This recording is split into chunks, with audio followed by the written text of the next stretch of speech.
ಅತ್ತೆ, ಇದು ನನ್ನ ಬರ್ಡೇ ಗಿಫ್ಟ್. ಇದೆಲ್ಲ ಜೀವನದಲ್ಲಿ ನನಗೋಸ್ಕರ ತಗೊಂಡ್ಬಂದಿದ್ದಾರೆ. ನಿನ್ ಮೇಲೆ ತುಂಬಾ ಚೆನ್ನಾಗಿ ಕಾಣುತ್ತೆ. ಇದು ತುಂಬಾ ಚೆನ್ನಾಗಿದೆ ಅಲ್ವಾ? ತುಂಬಾ ಚೆನ್ನಾಗಿದೆ.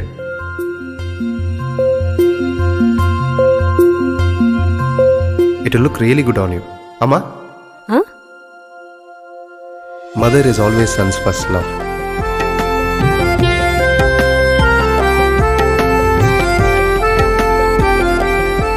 ಪ್ರತಿ ಪೀಳಿಗೆಯ ಪ್ರೀತಿಯ ಮಳಿಗೆ ಜಿಎಲ್ ಆಚಾರ್ಯ ಜ್ಯುವೆಲರ್ಸ್. ಸುದ್ದಿ ಚಾನಲ್, ಕ್ಷಣ ಕ್ಷಣದ ಸುದ್ದಿಗಾಗಿ.